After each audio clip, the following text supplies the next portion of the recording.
অনিবার্য বাস্তবতা, চিরন্তন বাস্তবতা। এটা গ্রহণ করতেই হবে। হাসলেও মরতে হবে, কাঁদলেও মরতে হবে, সুখেও মরতে হবে, দুঃখেও মরতে হবে। রাজপ্রাসাদ আর অট্টালিকার মানুষটাও মরে যাবে। জীর্ণ কুটিরে যে লোক থাকে, হ্যাঁ, সেই লোকটাকেও মরতে হবে। জীবনে কোনোদিন দুঃখ দেখে নাই যে সেও মরে যাবে, জীবনে কোনোদিন সুখ দেখে নাই যে সেও মরে যাবে, সব মরে যাবে। এটাই সত্য, এটাই বাস্তবতা। অতএব মৃত্যু এক অনিবার্য বাস্তবতা, এটা গ্রহণ করতেই হবে। এটা যদি আমরা মনে রাখি, আমাদের জীবন অনেক সুন্দর হতো, অনেক সুন্দর হতো। রাসূলুল্লাহ সাল্লাল্লাহু আলাইহি ওয়াসাল্লাম বলছেন, আকসিরু যিকরা হাযিহিল লাযযাত ইয়ানি আল মাউত। আল্লাহর নবী বলেন, আমার উম্মত তোমরা বেশি বেশি ওই জিনিসটা স্মরণ করো যে জিনিস তোমাদের সমস্ত স্বাদ, আনন্দ, আহ্লাদ চিরতরে মিটায় দেবে, তোমারে চিরস্তব্ধ করে দেবে। জলজ্জান্ত মানুষটা আমাদের সামনে হাঁটতো, চলতো, উঠতো, বসতো, ঘুরতো, ফিরতো, হ্যাঁ, সেই মানুষটা মনে করেন আমার চোখের সামনে নাই, তার লাশ আমার সামনে। আহা, সেই লোকটা স্তব্ধ। পৃথিবীর কত মানুষ কত আওয়াজ করতেছে, কত শোরগোল করতেছে, কিন্তু এই লোকটা হাতও নাড়ে না, পাও নাড়ে না, চোখও মেলে না, আর কিছুই করে না। এ কি আশ্চর্য বিষয়! চোখের সামনের এই মানুষটা নাই, কি হলো তার?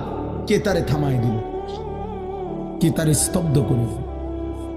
এ তো আমার মতো ঘুরতো, ফিরতো, হাঁটতো। আহ, আমার আব্বারে আমি কত দেখছি, একদিন আমার আব্বা চলে গেলেন। আমার দাদারে আমি কত দেখছি, আমার দাদা একদিন চলে গেলেন। আমার জ্যাঠারে আমি দেখে আসছি, দোয়া করে আসছি, ফু দিয়ে আসছি। এক সপ্তাহ পরে দাদ জ্যাঠা ইন্তেকাল করলেন। আবার এক সপ্তাহ পরে আমি গিয়া জ্যাঠার জানাজা পড়াইছি। এই তো বাস্তবতা। যুবক ভাই, তুমিও মনে রাখো, বয়স্ক বাবা আপনিও মনে রাখেন। হাসান বসরি রহমতুল্লাহ আলাইহি একজন বড় বুজুর্গ ছিলেন। উনি বলতেন, তিনি যখন কোনো যুবককে দেখতেন আর বয়স্ক দেখতেন, তো তিনি যুবকদেরকে বলতেন, ইয়া মা'শারাশ শাবাব ইন্না যারআ কাদ তুদরিকুল আহাতু ক্বাবলা আন ইয়াবলুগা। তিনি উপদেশ দিতেন, হে যুবকগণ শোনো, সব ফুল, সব ফল, সব গাছ চারা পরিপক্ক পাকা পর্যন্ত পৌঁছায় না, তার আগেই অগণিত ফুল, অগণিত ফল, অগণিত চারা গাছ ঝরে যায়। এটা উনি মনে করাইতেন মৃত্যুর কথা। উনি এটা বুঝাইতেন, যুবক তুমি দেখো, একটা আম গাছের মধ্যে যতগুলো মুকুল ধরছে ফুল, সবগুলো আম হয় না। যতগুলো আম ধরছিল ছোট ছোট, সবগুলো বড় পাকা পর্যন্ত যায় না, তার আগেই ঝরে যায়। ঝরেই যায় বেশি, থাইকা যায় অল্প।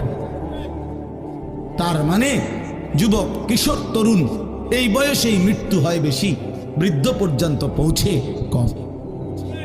পুরা বাড়িতে অনেক সময় এমন হয়